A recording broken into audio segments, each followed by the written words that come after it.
The sun painted golden strokes on the vast expanse of the sea. Its warmth caressed my face as the cool water gently swayed beneath me. It was supposed to be a perfect day at the beach, a break from the incessant grind of life. I had chosen to swim out farther, eager to feel the vastness of the ocean and the freedom it promised. At first, everything felt tranquil. The rhythmic rise and fall of the waves was hypnotic, but in mere moments that serenity turned into my worst nightmare. An invisible force grabbed hold of my legs, pulling me deeper and farther from the shore. Panic surged through every fiber of my being. The undercurrent was a lot stronger than I had anticipated. I fought hard, flailing my arms, trying to break free from its grasp. But the ocean was unrelenting. My lungs screamed for air as I was dragged deeper into its abyss. The sunlight that once warmed my face now appeared as a distant, fading glimmer. Thoughts raced through my mind. Memories of family, of laughter, of moments taken for granted flashed before me. The crushing weight of regrets, things left unsaid, dreams unchased, bore down on me more than the weight of the water. I yearned for one more chance, one more breath, one more moment with those I love. My heart raced, and my mouth involuntarily opened in a desperate attempt to scream, only to be filled with the cold, salty water of the sea. I choked, my vision blurring as the darkness crept in. The once gentle sway of the ocean now felt like the cruel hands of fate, pulling me away from everything I held dear. Is this how it ends? Alone in the vastness, surrounded by the very beauty that had lured me. The thought was devastating.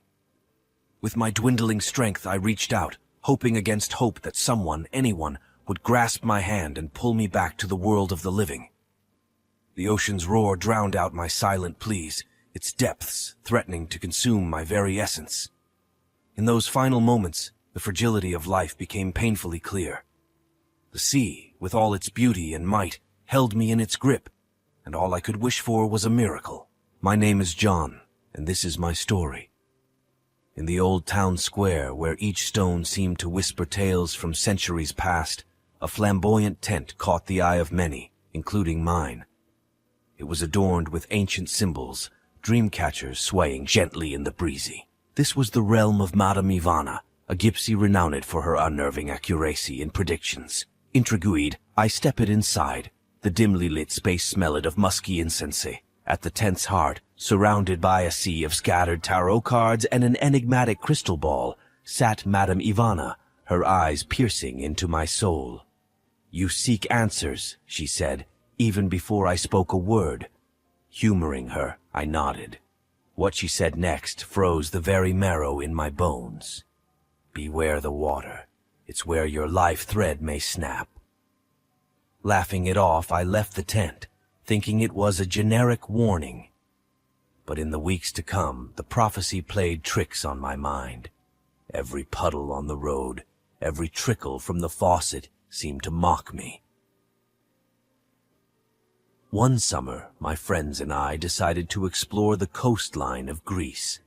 I should have heeded Ivana's warning. While diving into the crystalline waters, I was trapped in a rip current. The force was overpowering, pulling me into the abyss. Just when everything seemed to fade, a local diver rescued me. That incident anchored the gypsy's words firmly in my life. From that day, water and I became sworn enemies. I moved to a city far from any large water body. Swimming pools were avoided, rain was detested, and even beverages were consumed with caution. Years slipped away, turning the fervor of youth into the wisdom of age. As decades passed, I founded a business empire, built skyscrapers, and even dabbled in space ventures. My story was of a man who touched the stars but feared water on his home planet. Elena, my lifelong companion, was my pillar. She stood by my quirks, lovingly teasing yet understanding my phobia. Our mansion, away from the city's hustle, was my sanctuary. Elena's one condition in designing it was to have a grand bathroom with a luxurious bathtub. She hoped one day I'd conquer my fears. Our 50th wedding anniversary was a grand event. Post the celebrations, Elena whispered. It's time to face the demon, my love. She led me to the bathroom. Candles flickered and soft music played. With trepidation, I stepped into the tub. The water was warm, welcoming even. With Elena by my side, my fears began melting away. We laughed, reminiscing about our journey together.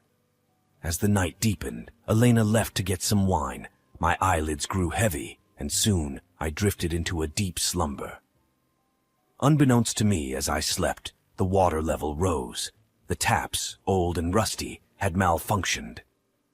Water gushed out, inch by inch, covering my face. Elena returned to a sight she'd never imagined. Her love, her life, drowned in the very tub meant to cleanse his fears. From an ethereal plane, I watched the aftermath. The sorrow, the guilt, and the heartbreaking pain. But amidst it all, I realized something profound. It wasn't the gypsy's words that had sealed my fate.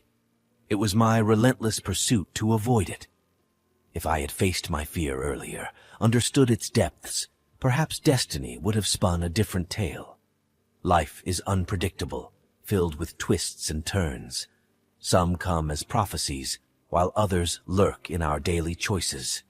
In my journey, I learned that sometimes running away from destiny makes us collide with it head-on. In trying to outsmart fate, we might just become its puppet. And in my last earthly moment, wrapped in water's final embrace, the gypsy's prophecy came hauntingly alive.